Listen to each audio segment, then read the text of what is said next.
byari icupa mshira ahantu ngaca shira amabuji ndiko ndamedita ku muntu hama mu gitondo duye niwo muntu ico namubwira cyo seracemera isi mwiza ndayizi isi mwiza narayibayemo nta mukobwa numwegeza anyanga ndi mwisi Changenda rero ku makaburi ndahitamwo imva y'umuntu umwe ndafata umusaraba nce ndavuga jewe amazina yanje yose ngo ndapfuye turafashe igitutu turakibika mu Tanganyika kugira ngo undondera azomfate yakamishije Tanganyika ambira kanda gukorera iyindi bemera upfe ama ubeho nkuwapfuye bizogufasha ibintu bibiri abantu bazogushengerera kuko ikiziga baragishengerera bica kabiri ngo biragoye ko bagukora kuko uzo bapfuye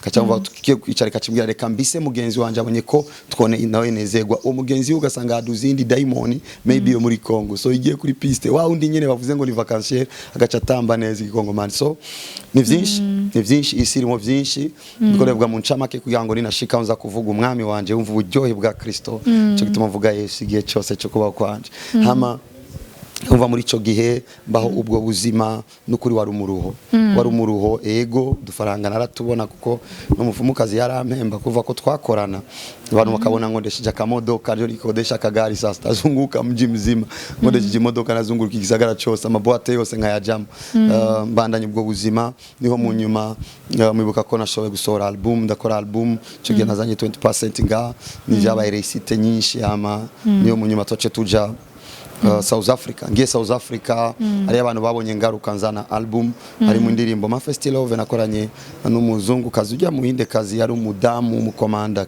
Dirba uca bibaza ni gute nashoboye gutambana n'umudamu musirikari ico nico gihe nari ngeze ahantu nkoresha imiti mu rugezo rutera ubwoba kugira ngo umuntu yibuke muri ico gihe byari bigoranye ko nibuka ko South Africa ngwaye twari tuvuye Cape Town tuko tugaruka Dirba natangura kubabana mu rubavu nasotse modoka nashoboye guhaguruka ngendera ku ruhande donc nababaye cyane mari misi mu nzungwaye ico gihe nibuka ko nabwira si mu ndondero mu pastori bamwe nimero yo mu pastori nambwiye ngo ansengera ambwira ngo araza kumusengera kuri telefone nanje sinavyizera ivyo je numva ko yategezwa kuza kanjegeza urumva ko nari mwisi y'ibintu bifadika kiretse ko ubu nahura yuko nabantu bakira murabizi abantu barakira muri Amerika turi ngaba turabasengera bakavyara bari kure Imana iragahezagirwa icubahiro ni Kristo kuko ni wabikora twe turi abakozi gusa amen ama uyo mu pastori yatevye mbonye ko atacho marira haciyaza umwe mu bakobwa twagenda na South Africa yari yaje kugira ngo tubandanye ivya twari turimo alors asanga ndi oblique rero abantu bagukunda kubera ko bisokoje ariko ugeze mu bindi bagukunde kiretse Kristo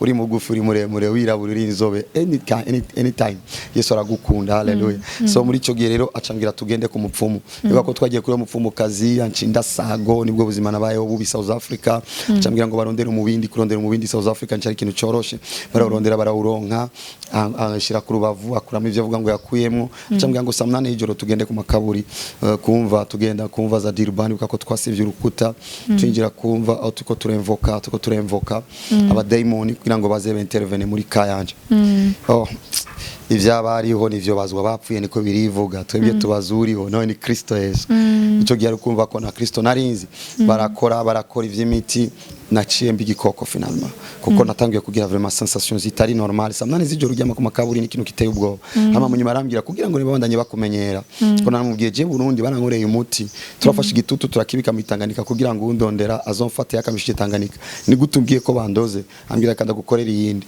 bemera upfe ama ubeho nkuwapfuye bizogufasha ibintu bibiri abantu bazogushengerera kuko ikiziga baragishengerera bica kabiri ngo biragoye ko bagukora kuko uzo bapfuye ambwira okay mfe gute acambwira ngo dufate igiti cy'umusaraba twandike ko amazina yose ngenda kuvuga ko nihamvye kwindimva niyitirire iyindi mva yundi muntu narinzi ico kintu kuko nari sanzwe narakoranye n'abapfumu ino ndabizi ko abarozi abapfumu ashoboye gufata igipande c'igiti bakacita izina ry'umuntu bakakivuga ko ibintu bagitereye mu ivu bakagihamba uwo muntu acika umusazi bo bishikira abana benshi ugasanga ngo yagije amashuri acarasara yarengirindire guheza amashuri kenshi ba makilti yakozwe ariko ko nabivuze ndatuye protection ku muntu wese mu zina rya Yesu hama Imana yagaheza agirwa yo yangiriye ubuntu nkavayo muraza kumva ukuntu navuye tukiriyo rero tukiriyo nibuka ko umbere ko nja kuriyo gukora iyo kilt naririwe nyurumogi kwinshi rushoboka gwinshi kugira ngo ni drogue nshobore kuja muri ivyo bintu n'ukuri ubwenge butari ku rutonde cangenda rero ku makaburi ndahitamwo imva y'umuntu umwe ndafata umusaraba nca ndavuga jewe amazina yanje yose ngo ndapfuye ufite isi imwe mu nimwe murabizi kugira ngo nkore nga nuko nemeye gupfa kugira ngo Yesu abeho isi imwe mu nimwe gusa formule ikwinjirayo imwe ikunjiza mu mwiza indi kakugiza mu muco hariya uripfira ino hari umugabo yadupfiriye nabambanywe na Kristo ariko ndiho yamarasije ndiho ni Kristo muri jewe kugira ngo biribwa ngo twitange nk'ibimazi bizima vyejejwe twaritanze nk'ibimazi bizima vyejejwe we died turapfuye kugira ngo Kristo abeho naza ko ari umuntu atahuye nimba ari umunazi vyimwema datahora cyane nzobandanya sigura Imana niziza haleluya ico gihe rero nibuka ko mejeje gukora iyo kilt nukuri nabaye igikoko nibuka ko ico gihe umuntu wese anshavuje nabona ndamufata ndiko ndamukura donc nkabona funza amaso gutya nkumva ubengo ndiko ndamukuramo umutima kugira ngo mba amahoro cyumva ko imwemu yanje ari maze kononekara kuko ibintu bihera mu mwemu bikaza mu mubiri niho natangura kugira ama programme yo gutanga abo tuvukana kugira ngo nduge rero ningoga nibuka ko ivyo yambwiye ama condition amwe y'abaririmbyi bo muri Afrika bakora ambira umwe yuko kugira ngo ashobore gukora concert asambana na mama wiwe sinovuga amazina ambira uwundi yuko imbere ko akora concert amaza kwigira umusazi kugira ngo ni aja kuri concert abandi bamubone nk'umusazi donc afata 3 jours agiye ibintu byo muyarara nk'umusazi kugira ngo ni aja kuri podium abantu bisange ari bo baye nk'abasazi kandi ndamvuze izino muririmbyi yo muri benshi bacabimenya ni hanze ariko singa ambira uwundi ko yatanze abavyeyi so narifise shwa ico no hitamo ico yambwiye cyo nokora ico gihe yambwiye ngo nzoze nashikino ngure cercueil hama zore ni hambamo 3 jours gaca nsohoka nkuwapfuye then kuko biva ko je nakoranye n'abapfuye naravyemeye mba South Africa sinari bwabikora ariko ndakora album yaririmo ma proud n'izindi ndirimbo nyinshi meje izo ndirimbo ndaza nibuka nje ngaha mu Burundi naje fisi album baje kunyakira kuri aeroport ama TV ma radio ndavuga ivyo navuze byuzuye mu bujuju nyene narimo ico gihe ubwibone atanyikine bufatiye ko korazi ko isi itwigisha kwibona Kristo nakatwigisha guca bugufi hama nshitsino akindi umuntu yarakeneye kiretse kubona album ironga isoko nashobora kuja ku radio nakorera ibiganiro ku telefone ariko nk'umuntu yarakeneye isoko rinini nibuka igihe kimwe na change Congo kugira ngo muri Congo naho nyene ndayimenyekanisha aho niho habaye ikintu kitangaje kuko isakoshi yaririmo icupa iryo cupa yarimo amagufa y'umuntu irimo igitambara n'ibindi bintu kanaka vyinjiye mu cupa utazaho vyaciye hama iyo cupa ari fukuru nayikoresha rero mbere ko nje ahantu naragenda nkayifata nkaganira nayo ariko uwo munsi numva kwicara ku gitanda nsenge icyo kintu kinangaza nasenze gute mana mfasha apana Yesu burya kuvuga mana umuntu sashaka kukivuga ariko conscience iranyinjira mu ivyiyumviro none ko namaze gusenga ngende fata n'igiya cupa ndavuga reka ngire voyage nzogaruka kwikoresha kumbi Imana imaze kwinjira mu rutonde rw'ivyo bintu ndimo ndagenda ngeze Bukavu musanzwe Bukavu narifise inshuti mugenzi mpapa arafise studio muri systeme yiwe afise studio ikora indirimbo ariko agakorera abaririmba gospel n'abaririmba isi kugira ngo abiyegereze kuko asanzwe akijijwe niko Imana yamuhaye igicapo umva jewe nanje ntegerezwa kujayo kuko nezisi arazikora ndagenda shitse yo nsanga madame we ari Goma ambwira ko madame ari Goma ni urinda kurondera ahantu hakure ushikira reka tugende ufate kijya cumba cyo hafi ya studio nanje ndacimukiremo mwijoro dukore indirimbo ndumva ko akazi kabandanye papa rero yararasenga nanje ngararamamagaye abadayimoni burya shetani afise ahantu yitabe yumamagaye ariko kandi ari ahantu ategera iyo ahamagawe kuko ayimaniri shetani namugabana afise murabizi kenshi ari abantu baza mu ishengero baje bagomba kuntera kugira ngo banyatake ndiko ndigisha ariko ikibatangaza kenshi nigiye bageze mu ishengero bahamagaye abadayimoni bagatinya kwinjira kuko muri presence y'Imana ari intsinzi nico gituma manura abantu buri munsi rondera presence y'Imana dode vuga ngo ineza n'imbabazi bizonyomako nta muntu numadakeneye ineza n'imbabazi ko bimwomako ariko kugira ngo bikomeko utegerezwa kuba mu nyonga zuhoraho Dawudi avuga ngo nzoba mu nzu yora imisi yose yo kubaho kwanje.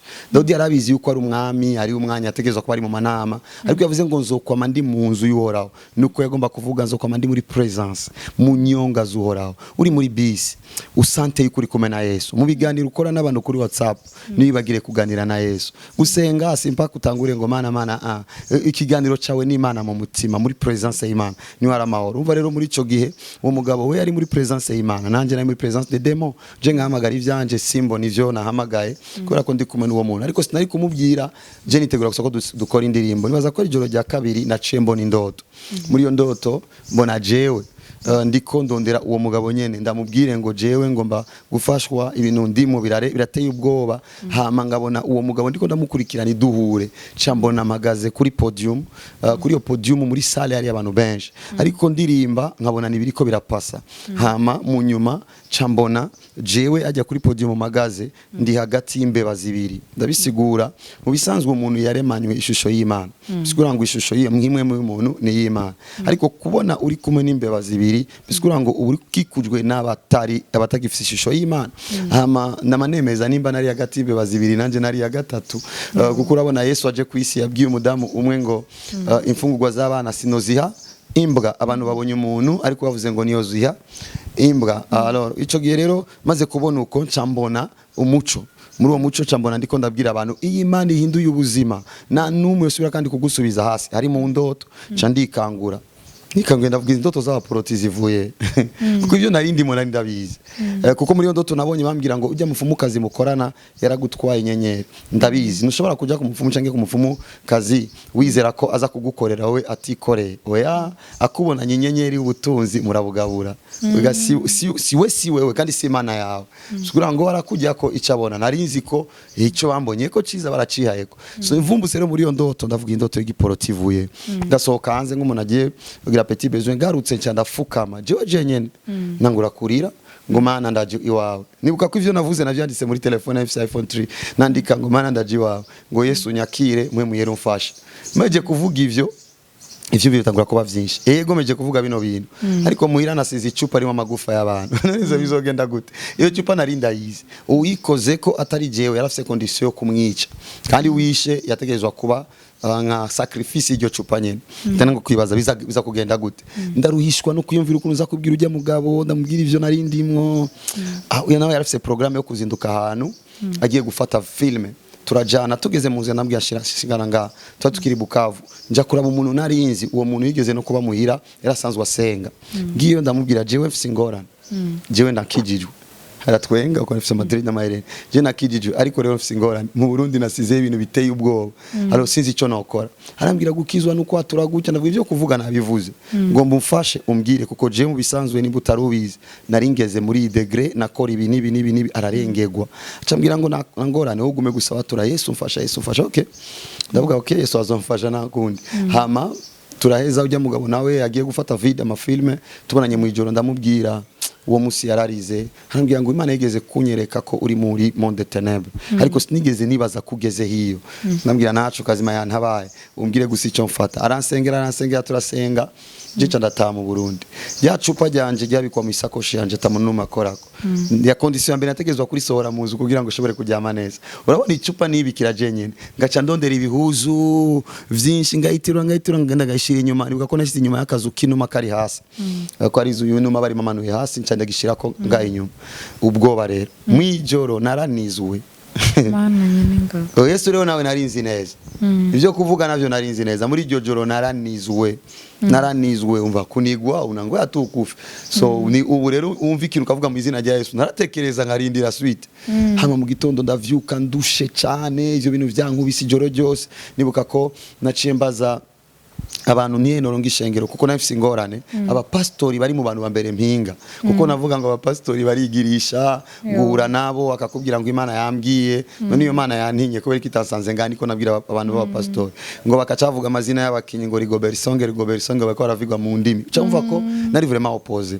So mico giyo nari besoin d'akeneye mu pastori. Nibuka ko nacinandikira mu bofre yasanzwe ari mu pastori message ambwira ngo turi sinama tusakubonana ku mugoroba, ndavuga ni Imana yanyanse karabaye. Naciye mbaza petit ndashitse arambwira ngo ngaho hepfo hari ishengero ca nibuka kuko naba mu Kibenga hari ishengero hajya rya plein evangile ca nibuka ko nigeze gucayo ico gihe nagiyeyo ndangiye kwitangarika gukora amakilte hama nsanzinduka rero kuwa mbere saa 12 zibura nari ngeze kwishengero umva nari nambaye vya bindi nyene vigisani keze ku muryango w'ishengero ndarabo muri ko aravuga ubutumwa na matisi navuga mana mu ijuru bino zo bishobora ngomba kubandanya ngaca nibuka vya bintu vyanize mu ijuru reka bazimfe kwinjira bamfashe mve muri no catch ari igihe shetani agutera kumbe ariko araguha kajyo cigituma kizotuma ugumana na Yesu burya munaheba Yesu atamuzi cyangwa munaheba Yesu atazahagiye twe tuzisi carico twomuva ko tukaja hama candinjira nicaye inyuma guca mu ishengero sinavuga baje kwigisha umusore araza arambwira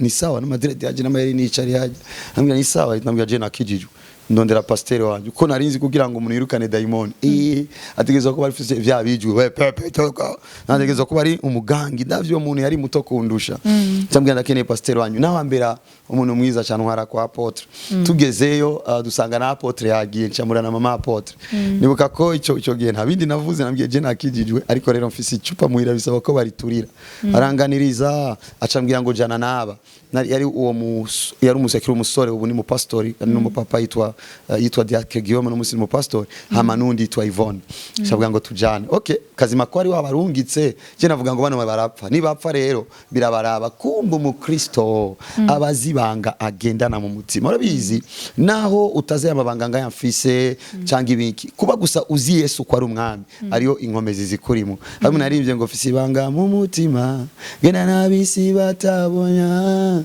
Yesu mwana w'Imana bamurije iryo niryo banga ryo nyene ufise ubisanzwe icyo ukwiye kubungabunga nimigenderanire na Yesu ari muri wowe rero turajana tugezeyo ndabereka inyuma y'intebe yako kazu kinuma aho ico gicupa kiri bagifashe je narajungumira ngavuga kigiye kubakubita hasi kumbe cyakubita hasi abadafise Yesu ama mukuja kwishengero bari imbere je nagendera inyuma nibaza ngo ninabona baguye campindukira niruke ariko nibigeze bagwa ndi kalme tugera mu ishengero baratongura amasengesho Yesu nje niko baraba iyo cupa muiturire bafata ibiti baratsi inkwi mu mwanya bamenye ngiya cupa ko je nafise information ziri contraire information narizi icupa riteye ubwoba ko narizi ivyo rikora byari icupa mshira ahantu ngacashira amabuji ndiko ndamedita ku muntu hama mu gitondo duye niwo muntu ico namubwira cyose aracemera isi mwiza ndayizi isi mwiza narayibayemo nta mukobwa numwegeza nyanga ndi mwisi oya nari un démon en mouvement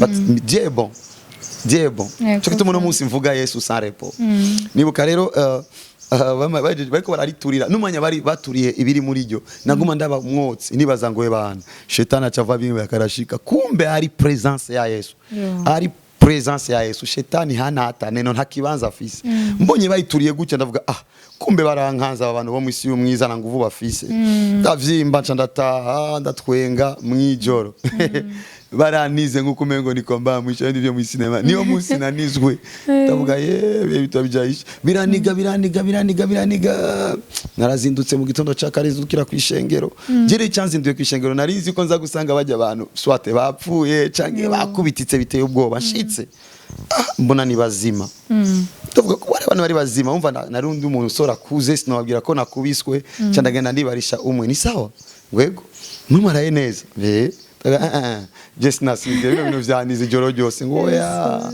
nija gukora ko bivuga gusa mu izina rya Yesu. Oh my God, I love Jesus.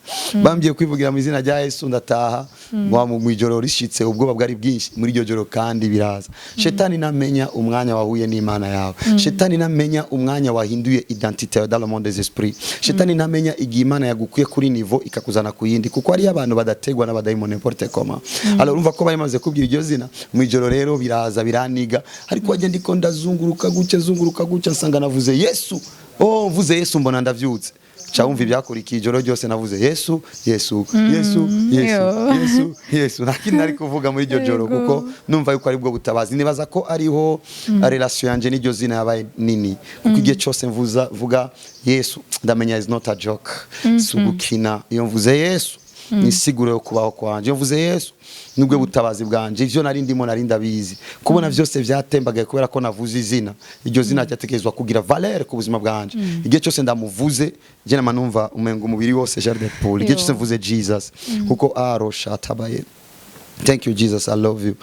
Oh my God. Igihe cyose mvuze Jesus, numva power muri je kuko ndumva iko ndiko ndavuga icatumye mbaho. Ndumva ko ndiko ndavuga igituma ndiho. Ico gihe rero urumva ndakijijwe histoire zibanshasha. Sugujei muziki wa munaniye yaciye akizwa kimya je umuntu avuga make. Iyo bantu bako baravuga simvuga. Uravye no kuri commentaire kuri Facebook singomanta. Jemeje gushira ko post bancecetse.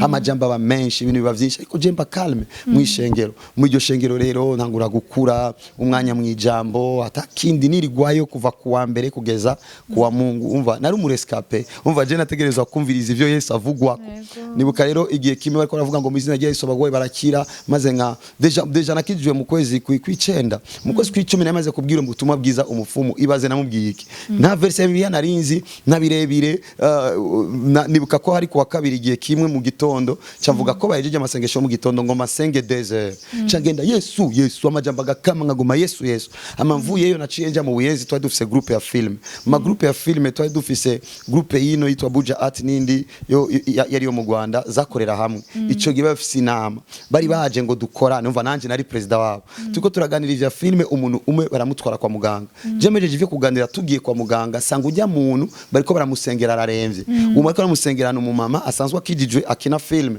ndamvuze ngabo mumenya ariko reka tube turareka aramusengera jewe ninjira mfise amahereni ariko mva ko mu gitondo nagize desert z'amasengesho ndamburiye reni ujya mama cara depose avuga ngo daimoni iraje noneho kumurangiza kumbe namenye ko ubuzima bwahindutse nanje ndamushitse ko nari determina urumva daimoni nari ndazizi isimwe mu zumwiza nari ndayizi Yesu maze kumwumva nabonye ko yangije mu ndoto je numva ko iryo zina rihagije ndamuja ko Jesus iyasho hama turataho ujya muntu aba muzima dutashe uwo muhungu uwo mupapa yitwa Juma yamfashe amajwi aratwenga ngo suguje yasaze noneho karaba yashagifanya pasteur ni yarazi ko nakijijwe turagenda ba mu bindi hama ku mugoroba tuza ahantu ujya Juma abwira umufumukazi kanaka yuko ari umuntu agwaye ariko muganga bagomba rero bagende bamutore kugira ngo bamuvure ivyo gipfumu je ndiragenda avuga Mungu wangu Yesu we nivyo twakoze byose ugomba ko bamusubiza nga igitangaza cabaye uwo mufumukazi acavuga afata taxi tujana mu taxi turi babiri ariko ndi calme tugeze dusanga ujya muntu kubera ko yabaye calme baca bamushira muri reanimation muri rea naho yinjira abantu babiri bacasaba ko twinjira je no mufumukazi twari inshuti biteye ubwo nkiri mwisi umva ntazi ko nakijijwe acambwira ngo twinjirane twinjiye ujya muntu ambonye ngo yo suguje ngo cagi wari kuransengera ngo ari umuntu yaje agomba kucumita umupanga ama acasanga wari kuransengera acaratembagara ujya mufumukazi arikanga ushaka kuba pasiteri mva turi babiri muri uwo mwanya niyo mubwira kandi ngo tuzokuvura acavuga n'agashinyaguro pasiteri omba nanje ucuvyimva bikurikirana censenga isengesho n'ijwi ryose haleluya Yesu wendo baba I love Jesus so mva maze kuva ngaho histoire iciba nini mu quartier Yesu guje yarakijijwe nuku ntangura kugira atake zo mupfumukazi ziteye ubwoba ko nibuka ko yagiye no kuzana undi wanze kugira ngo bangwanye ariko determination yanje yari iri deep cyane umwanya wanje wose wari Jesus umwanya wanje wose yari Bibiliya nasoma chapitre 3 mu gitondo chapitre 3 ku mugoroba narasenga tous les temps uciye mu nzu wumva tous les temps nari mu masengesho amasaha yose bari bandambi ukuntu ariko je narinzi ivyo ndimo kuko numva araryoshe uyu mugabo duhuye nawe na condition imwe ntambangamira ncerewe kuvyuka nta nkubita hariya mu isi mwiza bama rendezvous ya Samoya ntevye yazari inkoni cange naruti ibintu binkubita Yesu numva ko aryoshe umva ubwo buryohe n'ukuntu nakuze ndi impfuvyi cyane umvume ngo ngize rencontre n'umuvyeyi sugira umwanya mwinshi na Yesu tous les temps umwanya mwinshi na Yesu mpimbaza nsenga ansubira hama ubuzima rero rutangura kuba ubwo nangura kuja kugendera abantu sengera abantu nibuka igihe kimwe ndi mu ishengero baravuga ngo mu izina rya Yesu abagwayi barakira je nari umuntu ya Afrika bavuze ngo abagwayi barakira naca ndondera umugwayi ugwaye iki Okay, mu izina rya Yesu abagoye barakira. Urakira mu izina rya Yesu. Gacangaruka ejo ngasanga yakize. Nico gituma abantu babonye natangiye gukoreshwa kare cyane, natangiye gukoreshwa kare cyane. Nibuka ko mezi uva ko mu kwezi kumwe namaze kubwira ubutumwa umufumu mezi 3 namaze gusengera ikimuga kiramuguruka. Kubera iki my time was prayer no kuraba kuko nari mvuye mu isi bifadika. Isi imwe mu bambwira ibintu nkabibona. So nari ngeze ahantu bambwira ibintu mu mwe mu ngizera ko ari ukuri navya Afrika ibitangura kuba ubuzima rero n'urugendo rwatangura kuba gwiza. Aho natangiye kugira inyota kubwira abandi ubutumwa byiza, aho numva ko ngiye hose ari kuvuga Yesu. Nibuka ko undamukije gusuka mbaza ngo wakijijwe naca ndagushingira intahe, undamukije ndagushingira intahe. Nibuka ko ari n'umusanigeze kugira abandi ngo Joshua mu mwirinde suguje yange muhuye aca kubwira ubutumwa byiza. So ukore nuko vyabandanije nangura gukora ibikorane mu mashure, nkora ibikorane ku stade. Imana itangura rero ko imagurutsa mu bikorwa vya ministry, imagurutsa mu bikorwa vy'ishengero. Ivyo abantu bariko barabona ubu sinorinda kubishinga kwinaye ndende, nariko mvuga iyo parti batigeze babona, ariko vy'ukuri Kristo ariho, Kristo ni muzima, Kristo arabakunda. Ivyo ndiko ndabamwo kuvugishwa, gusengera abagwayi, ibitangaza vyose nukuri si kubera ko ngome, ni kubera ko Imana ikomeye yarampisemwo kuko ntamuvugishwa komeye abaho, ari Imana ikomeye ikomeza abavugishwa. So thank you, Imana ibahezagire cyane. Igihe cyose mvuze gutya ca numva kubwira abantu ubutumire baze kuri Yesu, kaze Yesu arabakunda. Thank you. Kureka tubashimire rero cyane Prophète. Mwarakoze kutwitaba naho byari bigoye, ariko mwatanze umwanya wanyu uhoraho abampezagirira cyane. Hallelujah, amen. Ego reka ndabasaye kugira ngo mutange akajambo kanyuma ko ari karabakurikirana kumbura abakiboshwe n'inkomezi z'umwiza. Reka ndabasaye kugira ngo mubashe kumbura bona basengera ubasengera cyangwa kanabatekera n'ijambo rizobafasha muri uru rugendo. Wewe wakurikiranye intahe nizera neza nakekeranya yuko koko Imana ikwirondera wewe, kuko ivyo yavuze byari byo kugufasha. Nimba wumvise ko nari fise urugendo sinabaye mushasha kubera inkomezi zanje, nuko nemeye guha kaze Kristo. Urashobora kugurura umutima ukamwakira nawe mu gusubira mu majambo uvuge ngo mwami Yesu urakoze ko umaye kumva bino bintu, ndagushimiye kubw'ubuzima bw'uyu musavyi wawe wahinduye. Yesu nanje ndakwakiriye, ngwino umbere umwami n'umukiza. Kuva uno munsi ndakijijwe. Mana andika izina ryanje mu gitabo c'ubugingo, urikure mu gitabo c'amahonero. Umaze kuvuga aya majambo ubaye umukizwa. Icyo ugomba gukora ni kimwe, no kurondera ishengero ryizera ko Kristo ari umwami, bakizera ko muhemu yaragikora, ukajayo maze ukabwira umupastori kuwejeje gukizwa akazogufashiriza aho uri, kuko igikuru nuko ubandanya mu nzira. Nanje ndagusengera ngo kuva uno munsi Imana iguhe urugendo rwo kugendana nayo. Ariko hari abankurikiranye bamaze gukizwa, ndatuye nizera yuko igikorwa cyose gikorwa mu mwiza kikubangamira gitembagaye mu izina rya Yesu. Ariko kandi ndatuye ku muntu wese agwaye yakira ugukira kugukoreko, kuko inyuma yo kumva intahe nk'iyi ni vyiza ko Imana igushingira intahe nawe mu kugukorera igikorwa kigaragaza ubumana bwayo. Akira gukira mu izina rya Yesu. Ndatuye yuko uboshwe wese abohotse, ndategetse shetani, you demon, you satan, urazi yuko abumvise aya makuru utakibafise kububasha bahunge ubunyene mu izina rya Yesu. Wari uburoza budawe, wararushe, yakira amahoro. Kristo n'umwami, Kristo aradukunda kandi agiye kuza vuba. Ndakwifurije kuzobana nawe, ndakwifurije kuzokwicarana nawe, kandi ibihe vyiza nivyo biturindira imbere. Imana ibahezagire. Amen.